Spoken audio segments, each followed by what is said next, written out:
మరొకమారు ఆయన కృపాసనం యొద్ద చేర్చినందుకు దేవునికి హృదయపూర్వకముగా కృతజ్ఞతాస్తుతులను చెల్లించుకుంటూ ఈ రాత్రి దేవుడు మనకిచ్చిన వాక్య భాగము 19వ కీర్తన. దయచేసి బైబిల్లో ఉన్న వారందరూ చూడండి. కీర్తనలు 19.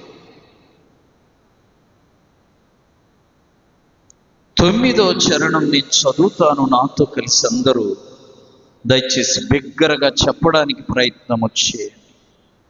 19వ కీర్తన 9వ చరణం.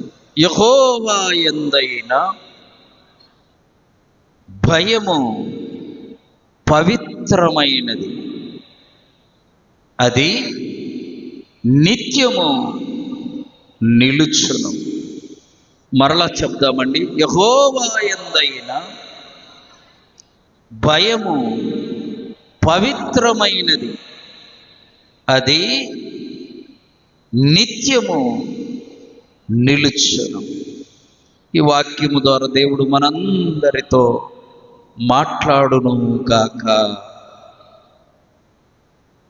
చదవబడిన వాక్య భాగం ప్రపంచములో మనిషి అన్న ప్రతి వ్యక్తికి బాగా అర్థమయ్యే వాక్యం. ఆమె మనిషి అయ్యుంటే ఈ మాట బాగా అర్థమవుతుంది. ఏంటో తెలుసా వాక్యం? దేవుని మీద ఉన్న భయము ఎలాంటిదంట? పవిత్రమైనది. చెప్పండి, పవిత్రమైనది. ఈ రాత్రి జాగ్రత్తగా ధ్యానం చేసుకుందాం. భయము వేరు, పవిత్రమైన భయము వేరు. జాగ్రత్తగా వినాలి. భయము వేరు, పవిత్రమైన భయం అంటే అది రెండు ఒకటి కాదు. దేవుని బిడ్డలు దేవుని యందు కలిగి ఉన్న భయం అంట ఎలాంటిది? పవిత్రమైనది. భయం ఉంటే ఒక వ్యక్తి ఎవరికి తెలియకుండా పాపం చేస్తాడు. జాగ్రత్తగా వినాలి. ఎక్కడ మాట్లాడద్దు. దొంగతనం చేసే వ్యక్తి ఎవరికి కనబడకుండా చెప్పాలి దొంగతనము చేస్తాడు. ఎవరికి తెలియకుండా దొంగతనము చేస్తాడు. దేనికి భయపడతాడో తెలుసా? ఎవరున్నా చూస్తారేమో, ఎవరికైనా తెలిసిద్దేమో. ఎవరు లేరనుకో, స్వేచ్ఛగా ధైర్యంగా దొంగతనము చేస్తాడు. వాడికి భయం ఉంది. చెప్పాలి, ఏ భయం అది? ఎవరన్నా చూస్తారేమో, చూస్తే పట్టుకుంటారేమో, అంతవరకే వాడు. ఎవరు చూడకపోతే వాడు చేసే పని వాడు చేస్తాడు. అది భయం, అది భయం. కానీ వాక్యము సెలవిస్తుంది, దేవుని యందున్న భయం ఎలాంటిది? పవిత్రమైనది. పవిత్రమైనది. ఒక అబ్బాయికి ఐసు కొనక్కరమ్మని డబ్బులు ఇచ్చి పంపాం. ఏంటిది? ఐసు. వెళ్ళాడు, చాలా దూరంలో ఉండి కొనుక్కున్నాడు. అటు ఇటు చూసాడు, ఎవరు లేరు. ఐసు నోట్లో పెట్టుకొని కొంచెం దాన్ని అలా చీకేసి మెల్లగా వచ్చేసి ఆయనకి ఇచ్చేసాడు. అటు ఇటు చూడటం అనేది వాడికి భయం. ఎవరు చూడలా, వాడికి భయము. డబ్బులిచ్చి తెమ్మన్న వ్యక్తి కూడా చూడలేదు కాబట్టి వానికి ఏం లేదు, భయం లేదు. చూస్తారేమని అటు ఇటు చూశారు. వినాలి జాగ్రత్తగా. అదే అబ్బాయి ఐసు కొనుక్కొని బహుభద్రంగా తీసుకొచ్చి ఏ వ్యక్తి అయితే ఐసు కొనుక్కరమ్మన్నాడు ఆ వ్యక్తికి ఇస్తే భద్రంగా, అది పవిత్రమైన భయం. పవిత్రమైన ఆయనకి కొనక్కరమ్మన్నాడు, భద్రంగా తీసుకెళ్ళి ఇవ్వాలి అనేది పవిత్రమైన భయం. దేవుని బిడ్డలకు దేవుని మీద ఉండాల్సిన భయం చెప్పండి, పవిత్రమైనది. మనుషులు చూస్తున్నారను, చూడలేదను, మనుషులు ఎవరికి తెలియలేదను, నువ్వు ఏ పని చేసినా నీదది భయమే గాని పవిత్రమైన భయము కాదు. బైబిల్లో 2-3 భక్తుల జీవితాలు మనం చూద్దాం. వారి జీవితాల్లో దేవుడంటే పవిత్రమైన భయం కలిగి ఉన్నారు. అంతకు ముందు అదే భక్తులు భయముతో ఉన్నారు. 2 చూద్దాం. ఒక వ్యక్తి పాపము చేస్తున్నాడంటే ఎవరు చూస్తారేమో ఎవరన్నా అని భయపడతాడు. అది భయం. ఎవరు చూడకపోయినా చెప్పాలి, దేవుడు చూస్తున్నాడని తప్పు చేయకపోతే అది పవిత్రమైన భయం. 2 వేరు, 2 భయాలు వేరు. వాక్యంలో మనం గమనిస్తే మొట్టమొదటిగా చూడండి, యోహాను సువార్త 4వ అధ్యాయం 7వ వచనం. యోహాను సువార్త 4వ అధ్యాయము 7వ వచనం చదవాలి. ఆ స్త్రీ, ఆ సమరయ స్త్రీ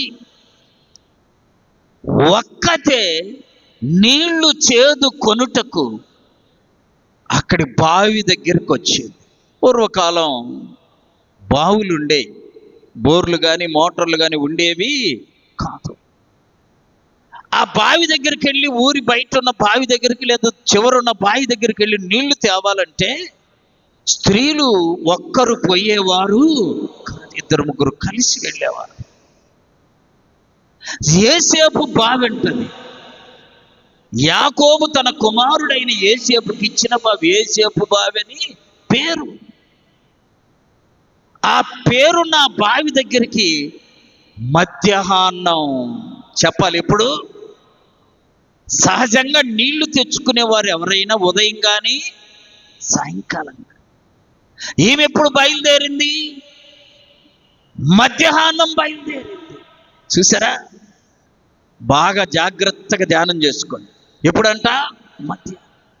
ఎవరు లేకుండా, మధ్యాహ్నం తప్పుడు ఎవరు ఉండరని ఒంటరిగా ఒక్కతేనుంది బైబిల్లో. ఒక్కటే ఊరి బయట ఉన్న బావి దగ్గరికి నీళ్లకు మంచి ఎండవేళ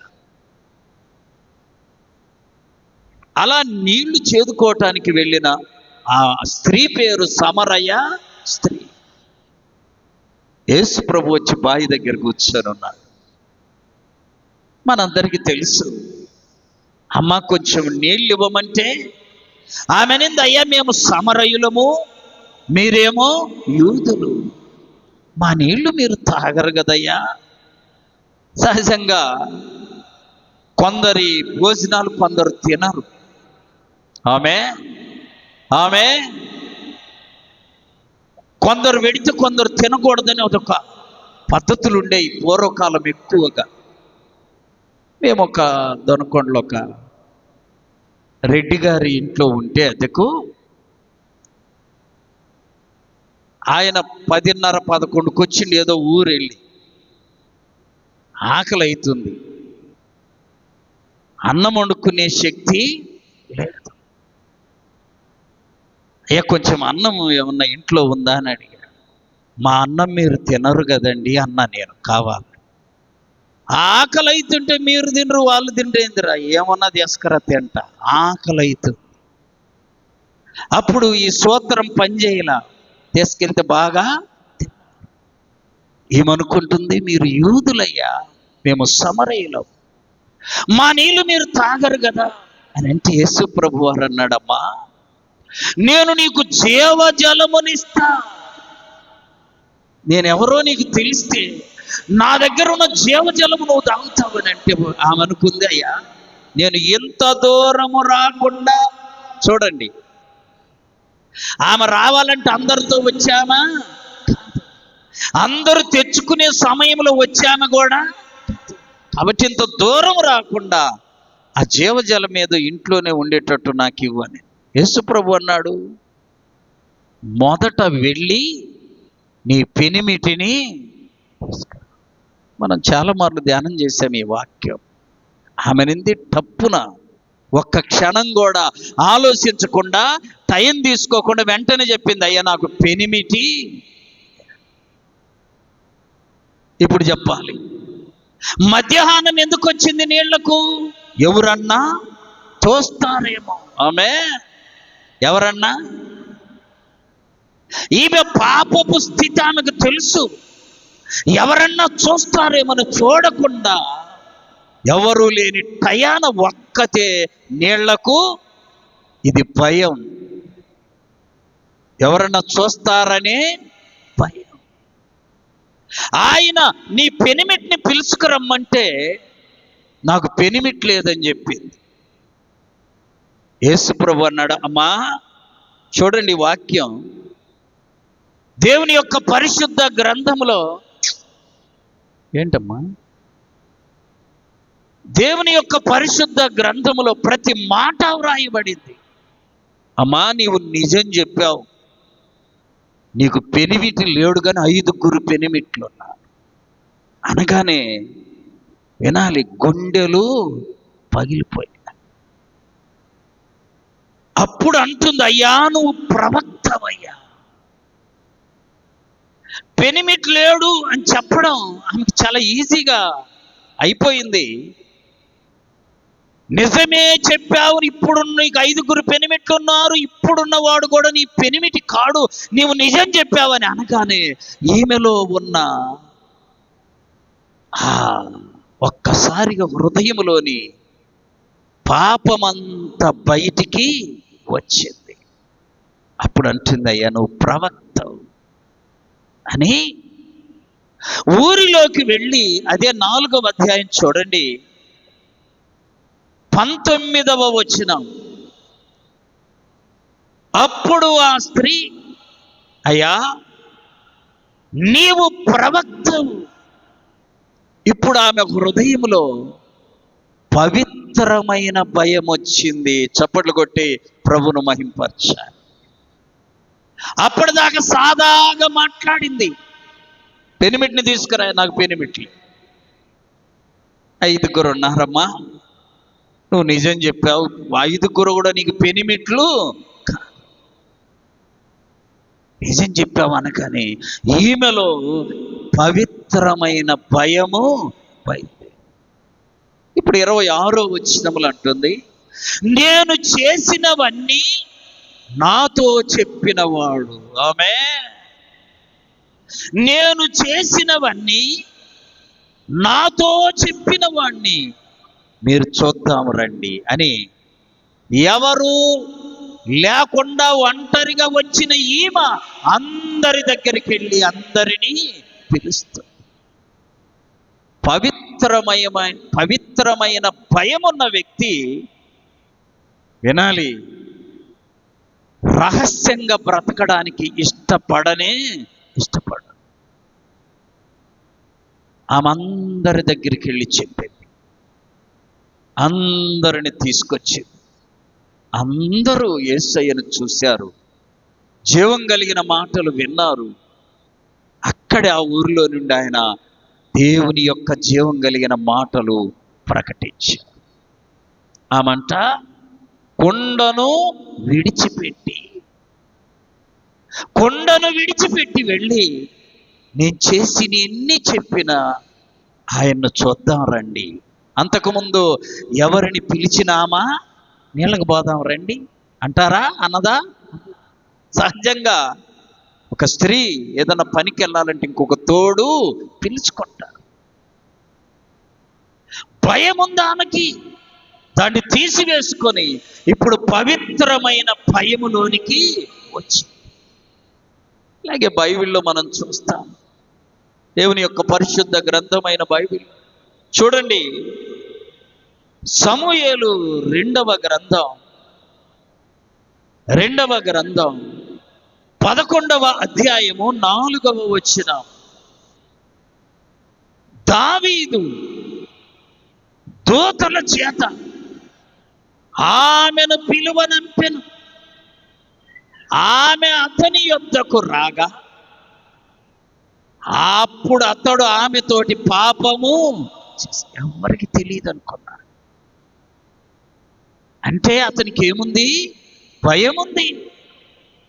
రాజు ఎవరికి తెలియకుండా దూతలను పంపాడు, బత్షెబాను పిలిపించాడు. ఇప్పుడు చూడండి, వాక్యములో చూస్తాం దావీదు జీవితంలో ఇదొక్కటే పాపం అంట. ఎన్ని పాపాలు? ఒక్కటి, ఒకే ఒక్క పాపం అంట దావీదు జీవితం. చాలా ధన్యుడు ప్రియులారా దావీదు. అలాంటి దావీదు. అదే సమూయేలు 2వ గ్రంథం 24వ అధ్యాయం 6వ వచనంలో ఒక మాట అంటున్నాడు, చదవాలి. 24:6. అక్కడ నుండి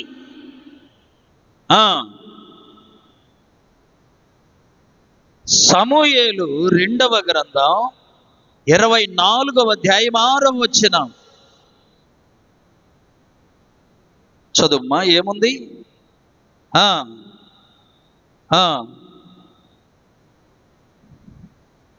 ఒక్క నిమిషం క్షమించండి. మొదటి సమూయేలమ్మా, క్షమించండి, మొదటి సమూయేలు 24:6. అతడు యెహోవా చేత అభిషేకము నొందినవాడు కనుక యెహోవా చేత అభిషక్తుడైన నా ప్రభువునకు నేను ఏ కీడు, ఇదేంటిదో తెలుసా? పవిత్రమైన భయం. సౌలు దావీదును చంపడానికి వచ్చాడు. దావీదును చంపడానికి వచ్చిన సౌలును దావీదు చంపే అవకాశము వచ్చింది. వచ్చినా ఏమన్నాడు తెలుసా? ఆయన దగ్గర ఉన్న చుట్టూ ఉన్న సైనికులయ్యా, నీ శత్రువు నీకు దొరికాడు, చంపేసాయి. నిద్రపోతుండు సౌలు. దావీదు దగ్గరికి వెళ్ళి అన్నాడు, దేవుని చేత అభిషేకము నొందిన వాణ్ణి నేను ఏమి. అసలు దేవుడంటే భయం లేకుండా పాపం చేశాడు. ఇప్పుడు దేవుడంటే పవిత్రమైన భయంలోనికి వచ్చాడు. నేను దేవుని చేత అభిషేకించబడిన వాణ్ణి ఏమీ చేయను. ఆలోచించండి. ఇది ఒక మారు. రెండో మారుంది చూడండి, 26వ అధ్యాయము. అదే మొదటి సమూయేలు 26, 8 నుండి 11. అప్పుడు అబీషై దావీదుతో, దేవుడు ఈ దినమున నీ శత్రువును నీకు అప్పగించాను కాబట్టి నీకిష్టమైతే ఈటతోటి ఒక్క పోటు పొడిచి నేను చంపుతానయ్యా అన్నాడు. ఎవరిని? తనను చంపడానికి వచ్చిన సౌలు. ఆ మాట అంటే దావీదు ఏమన్నాడు తెలుసా? చదువుమ్మా. నీవు అతన్ని చంపకూడదు, దేవుని చేత అభిషేకము నొందినవాడు, వాణ్ణి చంపితే మనము నిర్దోషులము. ఇది పవిత్రమైన భయం. చెప్పాలి నోటితో, ఏ భయం ఇది? నీ శత్రువు నీకు దొరికితే, నిన్ను చంపటానికి వచ్చిన వ్యక్తి నీకు దొరికితే, వాణ్ణి చంపే అవకాశం నీకు వస్తే వదులుతావా? వదలం. కానీ దావీదు గారు ఏం చేశాడు చెప్పాలి? వదిలి దేవునికి అప్పగించాడు. ఇది దేవుడంటే దావీదుకున్న పవిత్రమైన భయం.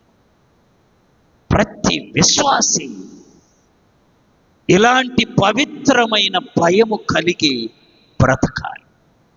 చదువుకున్న వాక్యములో 19:9 కీర్తనలో యెహోవా యందైన భయము చెప్పాలి పవిత్రమైనది.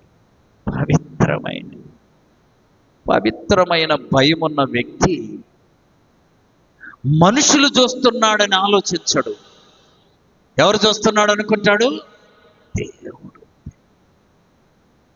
దేవుడు చూస్తున్నాడని దేవునికి భయపడతాడు. చూడండి, అక్కడ 2 మార్లు దావీదునే చంపడానికి వచ్చాడు సౌలు. ఒక మారు నిద్రపోతుంటే దొరికాడు, ఏమీ చేయల. ఇంకొక మారు గుహలో దొరికాడు, ఏమీ చేయల. ఎందుకో తెలుసా? దేవుడంటే దావీదుకున్న భయం ఎలాంటిది? పవిత్రమైన. ఎవరు చూడలేదయ్యా, యేసై. చుట్టూన్న సైనికులు అంటున్నారు. దావీదు అంటున్నాడయ్యా, దేవుని చేత అభిషేకించబడిన వాడు కాబట్టి నేను అతన్నేమి పవిత్రమైన పని. వీళ్ళరా చాలా మంది భూమి మీద భక్తులు, నువ్వు అనుకుంటున్నావు నాకే ఈ శ్రమ, నాకే ఈ కష్టం, నాకే ఈ శోధన. నీకంటే ఇంకా శ్రమలు అనుభవిస్తున్న వారు చాలా మంది ఉంటారు. వాళ్ళు దేవుని యందైన పవిత్రమైన భయముతో తమ బ్రతుకును కొనసాగిస్తూనే. ఆలోచించు. ఇంకొక వ్యక్తిని మనం చూస్తాం. ఆదికాండం చూడండి, ఆదికాండం 39వ అధ్యాయం 11వ వచనం. అట్లు ఉండగా ఒకనాడు అతడు తన పని మీద యోసేపు ఇంటి లోపలికి వచ్చినప్పుడు ఇంటి మనుషులు ఎవ్వరు అక్కడ. అప్పుడు ఆమె పోతీఫరు భార్య అతని వస్త్రము పట్టుకొని పాపము చేయమని అడిగింది. ఎందుకో తెలుసు? ఎవరక్కడ? ఎవరు లేరు కాబట్టి ఇప్పుడు ఆమెకు భయము. చెప్పాలి, భయం లేదు. అడిగితే యోసేపు ఏమన్నాడు? అక్కడ రాయబడింది, చదువుమ్మా.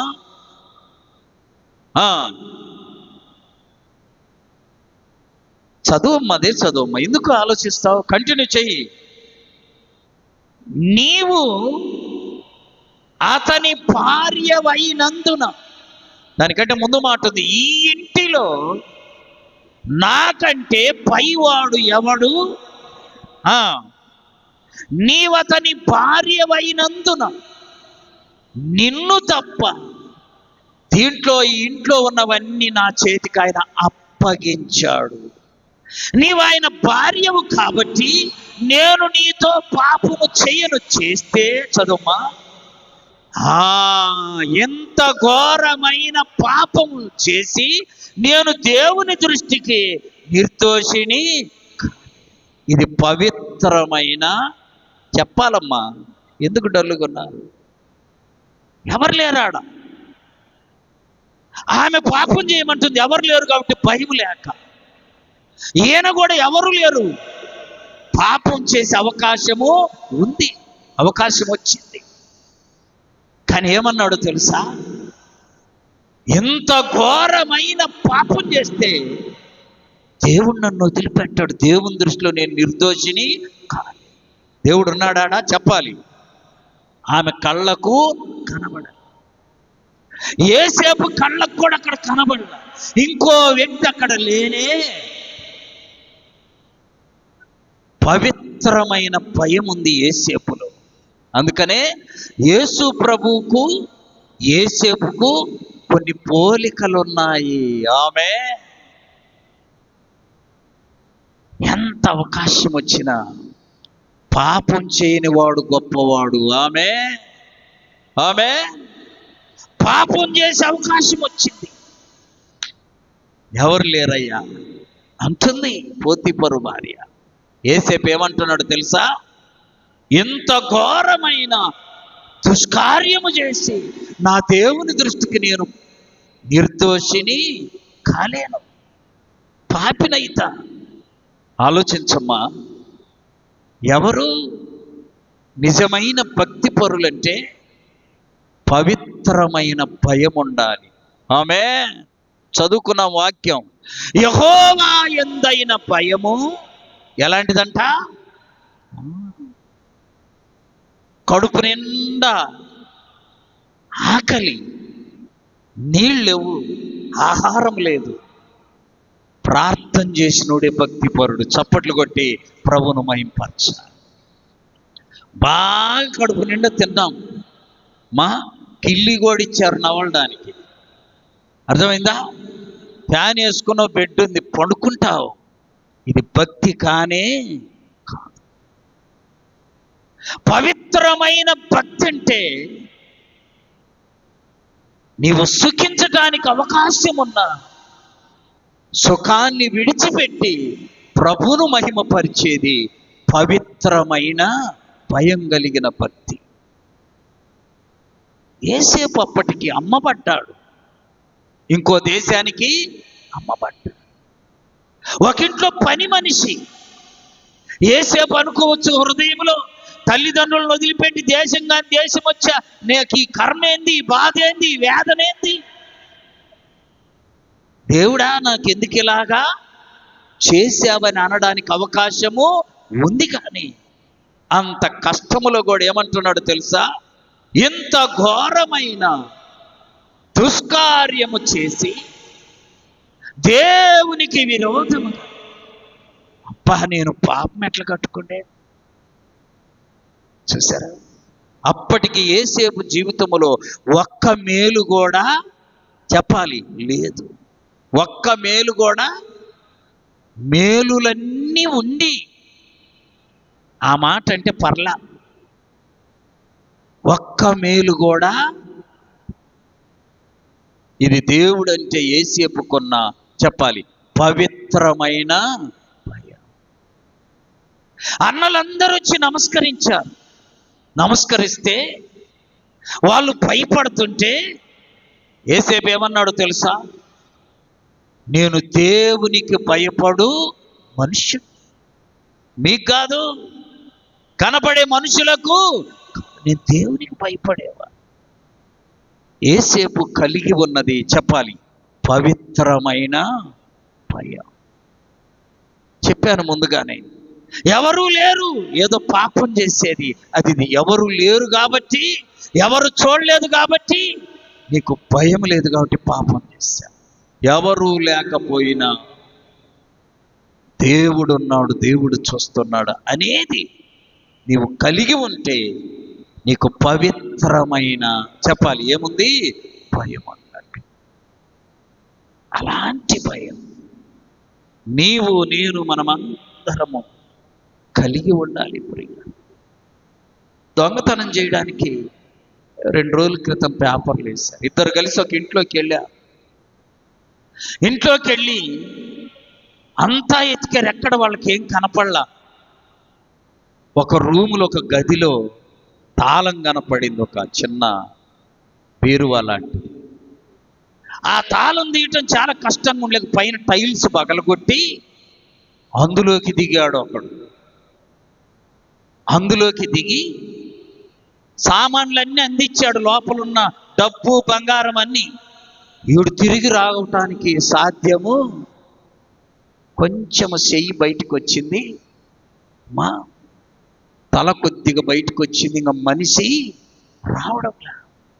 ఇప్పుడు ఏం చేయాలో చెప్పండి? దేనికి భయపడుతున్నాడు వాడు చెప్పాలి. ఎవరన్నా వస్తారేమో, ఇంటోళ్ళు లేస్తారేమో, పట్టుకుంటారేమో, ఇదే భయము తప్ప దేవుని దృష్టిలో ఇది పాపమనే భయము వానిలో. తెల్లవారిన దాకా నరకయాతన వాడికి, అటు ఇటు టైల్స్ చుట్టూ ఉండిపోయాయి. ఎట్లాగో దిగాడు, బయటికి రాలేపడు. ఈ సొమ్ములు తీసుకున్నవాడు వెళ్ళిపోయాడు, తెల్లారుతుందని. వీడు మాత్రము దొరికాడు. చూసారా? వీడికి కూడా ఏంటి భయము? తెల్లవారుతుంది, ఇంటోళ్ళు వచ్చి పట్టుకుంటారనేదే భయం. దేవుడి దృష్టిలో ఇది పాపం అనేది వాని హృదయములో ఏ కోశానా ఆ భయం నిన్ను పరలోకము చేర్చదు. ఆమె పరలోకం చేరాలంటే మనము కలిగి ఉండవలసిన భయం ఎలాంటిది? పవిత్రమైన భయం. పవిత్రమైన, మనుషుల కొరకు చేసేది కాదు, మనుషుల నిమిత్తము చేసేది కాదు, ప్రభు కొరకు చేసేది పవిత్రమైన భయం. చూసారా? పరిశుద్ధ గ్రంథమైన బైబిల్లో మోషే భక్తుడు ఉన్నాడు. నిర్గమకాండం 2వ అధ్యాయం 11వ వచనం నుండి 14వ వచనం వరకు ధ్యానిస్తే, మోషే అలా ఐగుప్తులో రాజభవనం నుండి బయటకు వచ్చేసరికి ఒక హెబ్రీయుని ఐగుప్తీయుడు కొడుతున్నాడు. చదువుమా. అప్పుడు అతడు తన జనులలో ఒక హెబ్రీయుని ఒక ఐగుప్తీయుడు కొట్టగా చూసెను. అటు ఇటు తిరిగి చూసి, చూసారు ఎవరు లేరని ఐగుప్తీయుని పట్టుకొని చంపేశాడు. ఇప్పుడు చెప్పండి, అటు ఇటు ఎందుకు చూశాడు? ఎవరన్నా ఉన్నారేమో, భయం ఇది. అలాగే 14వ వచనంలో చూస్తే, ఆ సంగతి అందరికీ తెలిసిందని మోషేకి ఏం కలిగింది? భయం కలిగింది. ఇప్పుడు చూడండి, సంఖ్యాకాండం 16వ అధ్యాయంలోకి వెళితే, కోరహు అతని సంబంధులందరూ 202వ వచనం నుండి ఇశ్రాయేలీయుల్లో పేరు పొందిన సమాజ ప్రధానులనైన 250 మందితో మోషేకు వ్యతిరేకంగా లేచారు. ఎంతమంది? ఇప్పుడు చెప్పండి. ఆ మోషేకు వ్యతిరేకంగా లేచి, అసలు నీతో మాకు పని లేదయ్యా, నువ్వే కాదు పరిశుద్ధుడివి, మేమందరము పరిశుద్ధులవి అని మోషేకు వ్యతిరేకంగా 250 మంది లేస్తే, అక్కడ రాయబడింది ప్రియులరా, మోషే ఆ మాట విని వారి ఎదుట చెప్పాలి, అక్కడేం చేశాడు? ఒకడు అడ్డం తిరగని వాడిని ఏం చేశాడు? ఎవరు చూడలేదని అటు ఇటు చూసి ఎవరు లేకపోయినా ఏం చేశాడు? ఇక్కడ ఎదురు తిరిగిన వాళ్ళను ఒక్క మాట కూడా అనకుండా వాళ్ళకు ఎదురుగా ఏం చేస్తున్నాడు? సాగిలపడి నమస్కారం చేస్తున్నాడు. ఇది పవిత్రమైన భయం. పవిత్రమైన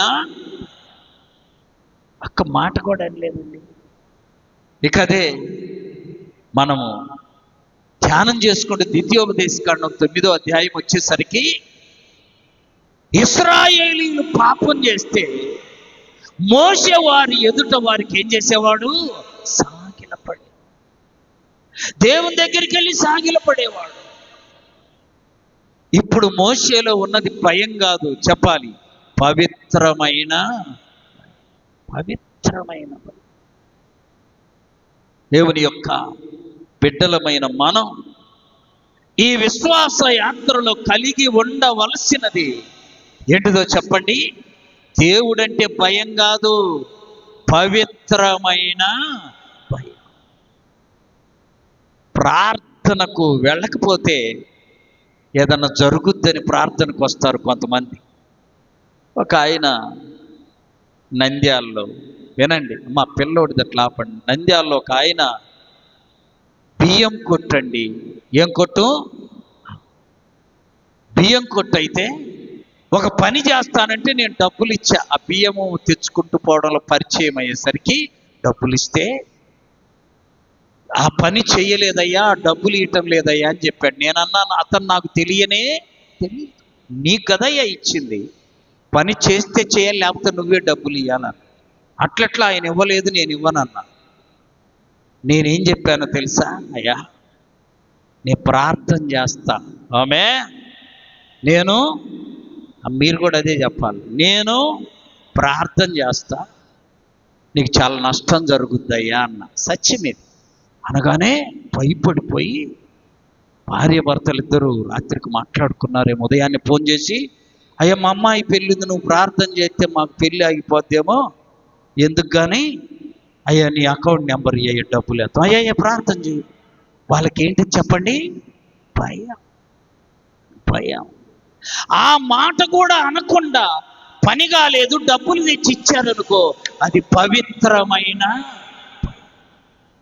ఏదో జరుగుద్దని నువ్వు చర్చికి రావటమో దేవుని దగ్గరికి రావడమో అది నిజమైన భయము కానీ ఏదో జరుగుద్ది.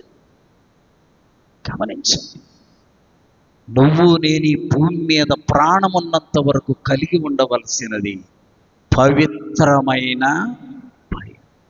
పవిత్రమైన భయం అది దేవుడికి చాలా ఇష్టమంట. చదవండి ఇప్పుడు 19:9 కీర్తనల్లో, యెహోవా యందైన భయం పవిత్రమైనది, అది నిత్యము నిలిచు. ఎప్పుడెప్పుడు ఉంటుంది? నిత్యమండి. నిత్యమండి. ఏదన్నా జరుగుద్దంటే గుడికి రావడం, జరగకపోయేసరికి గుడి మానుకోవడం, ఇది నిత్యం ఉండేది కాదు. పెళ్లి పెట్టుకున్నామయ్యా ప్రార్థన చేయి, పెళ్ళి అయిపోయింది, ఇంకా అసలు అడ్రస్ ఉండరు. అది నిజమైన భక్తి కాదు. పరలోకము చేరే వరకు ప్రభు వైపు చూస్తూ మన విశ్వాస జీవితాన్ని కొనసాగించాలి. అదే పవిత్రమైన భయం. పవిత్రమైన భయం. చూసాం బైబిల్లో మోషే ఏ ఒక్కరు ఎదురు తిరిగినా వాళ్ళని ఏమన్నా అన్నాడా? ఏం చేసేవాడు? వాళ్ళ ఎదుట నేను పెద్దవాడిని, ఇంతమందిని నడిపిస్తున్నాను, నేను ప్రార్థన చేస్తే బండలో నుండి దేవుడు నీళ్ళిచ్చాడు, నాకెదురు తిరుగుతారా మీరు అని అనలా. సౌలు దొరికాడు, చంపేసాయి. ఒక్క దెబ్బతో సౌలును చంపితే మరలా దావీదు తిరిగి ఆ దేశానికి ఏమవుతాడు? రాజు. దేవునికి వ్యతిరేకంగా ఈ కార్యము నేను చెయ్యను. నీవు నేను దేవుని ఎదుట పవిత్రమైన భయము కలిగి బ్రతుకుదుముగాక. ఇప్పుడు చెప్పండి, దావీదు ఎంతగా పవిత్రమైన భయము కలిగి ఉన్నాడు. ఆయనను ఆ భయము ఉన్నతమైన స్థితిలోనికి చేర్చి దేశానికి ఏమయ్యాడు? ఈయననుకొని ఈయన తగినట్టుగా సౌలును చంపి రాజు అయితే అది శాశ్వతమైనది. ఇప్పుడు వినాలి, సౌలుకు 4 కొడుకులు ఉన్నారు. ఎంతమంది? సౌలును దావీదు చంపాడు అనుకో, చెప్పాలి వెంటనే. సౌలు కొడుకులు చెప్పండి దావీదును చంపడానికి ప్రయత్నము చేస్తారు. దావీదును చంపారనుకో సౌలు కొడుకులు, మళ్ళా దావీదు కొడుకులు సౌలు కొడుకుల్ని చంపడానికి ప్రయత్నము. ఇది నిత్యము నిలిచేది కాదు. దావీదు దేవుని చేతికి అప్పగించాడు. నేను ఈయన దేవుని చేత అభిషేకించబడినోడు కాబట్టి నేనేమి దేవుడే నీకు నాకు న్యాయము తీరుస్తాడని చెప్పాడు. దేవుడు న్యాయం తీరిస్తే ఏం జరిగిందో తెలుసా? దావీదును చంపాలని విషపు చూపు చూసిన సౌలు 4 కుమారులు ఒక్కరోజే చెప్పాలి చనిపోయారు. ఒక్కరోజే. ఇప్పుడు దావీదు మీదికి నెపము చెప్పండి అమ్మా. అందుకు వాక్యము ఎన్నడు నిరర్ధకము. దేవుని మీద ఉన్న భయం పవిత్రమైనదిగా ఉండాలి. పవిత్రమైనది.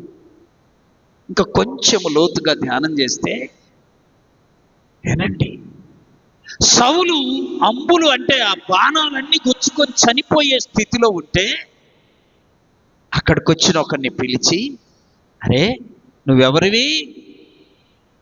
నేను ఫలానా. నా ప్రాణము అటు ఇటు పోకుండా ఈ కత్తి పోట్లతో తల్లడిల్లుతుంది. నువ్వు నన్ను చంపి ఎట్లా చచ్చిపోతాను, ఉండలేకపోతున్నానంటే వినండి, ఆ సైనికుడు అన్నాడట, మా అమ్మో రాజును నేను చంపను. ఇది పవిత్రమైన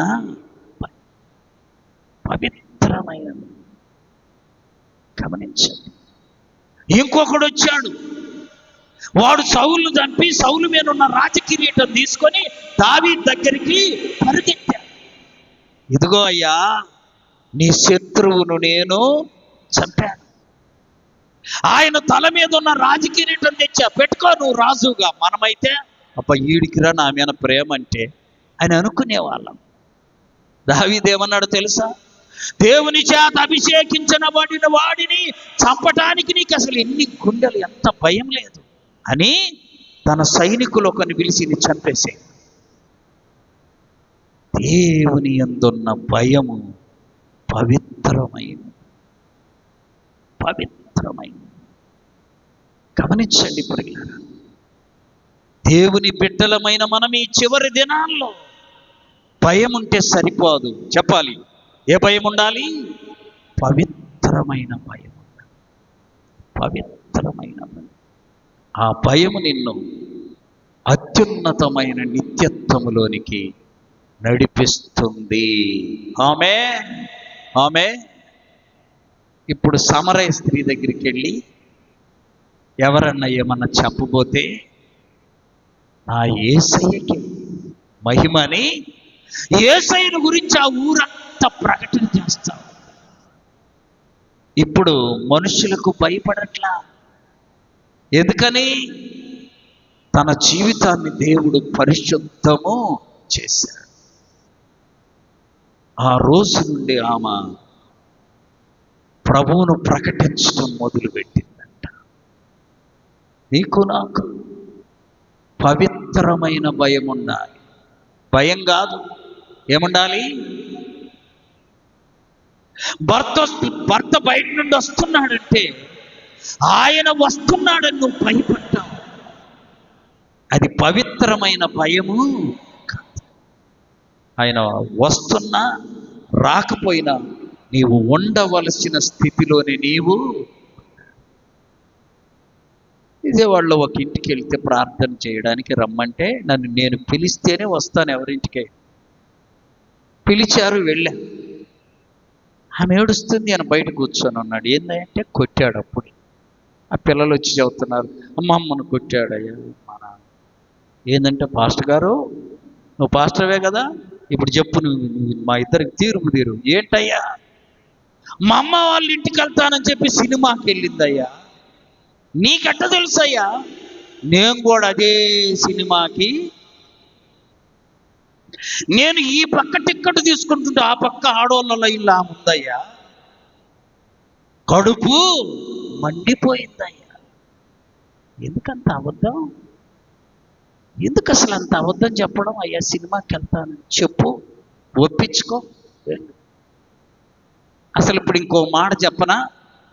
సినిమా హాళ్ళని తీసేస్తున్నారు. మీరు గమనించారో లేదు? ఇదివరకు ఊర్లలో డ్రామాలు ఉండేవి, పంతుళ్ళు ఉండేవాళ్ళు, నాటకాలు ఉండేవి. ఇప్పుడు ఏమీ లేవు. ఎందుకో తెలుసా? ఎవడి దాడికే డ్రామా, ఎవడి దాడికి పెద్ద సినిమా. అదన్నా 3 గంటల్లో అయిపోతుంది, కానీ ఇది 3 గంటల్లో సాయంత్రం మొదలు పెడితే తెల్లవారిన దాకా చెబుతారు సినిమా. ఇప్పుడు అసలు డ్రామాలు లేవు, ఎవడి దాడికే డ్రామా. ఆబ్సెంట్ లేదు, ఫుల్ స్టాప్ లేదు, కామా లేదు, చెప్తా ఇంకా కొంచెం చెబుతుంది. కొంచెం వీడికి ఓపిక ఉండట్లా, ఈయనట్లా. ఎవడి దాడికి సరిపోయింది కదా. ఆమె సినిమాకి అబద్ధం చెప్పి వెళ్ళింది. మా అమ్మ వాళ్ళ ఇంటికి వెళ్తానంటే వెళ్ళమన్నయ్యా. ఇంట్లో 100 రూపాయలు తీసుకొని వెళ్ళి నేను ఈ వరుసలో టిక్కెట్ తీసుకుంటుంటే ఆమె ఆ వరుసలో 20 సంవత్సరాల క్రితం జరిగింది. జాగ్రత్త, అది భయం ఉంది భర్త అంటే. చెప్పాలి, ఏ భయం లేదు? పవిత్రమైన భయం. దేవుని బిడ్డలమైన మనం భయం ఉంటే సరిపోదు. నేర్చుకుందాం. ఇప్పుడు దాకా దేవుడు అంటే భయపడితే చాలు. భయపడితే చాలదు, చెప్పాలి. పవిత్రమైన భయము ఉండాలి. పవిత్రమైన భయం. చెప్పండి, అది ఎప్పుడు దాకా ఉంటుందంట? అది నిత్యము నిలుచును. కనుక నా కోసం ప్రార్థన చేయమాకండి. ఎవరి కోసమో వాళ్ళు చూస్తున్నారని, వాళ్ళు ఏదంటారని గుడికి రామాకండి.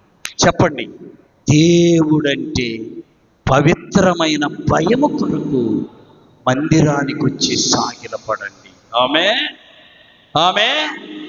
చెప్పండి, ఈరోజు వేకువజామున ఎంతమంది కుటుంబాల్లో మొట్టమొదటి కంఠస్వరం దేవునికి వినిపించారు? ఆమేన్. ఇది ముఖ్యం.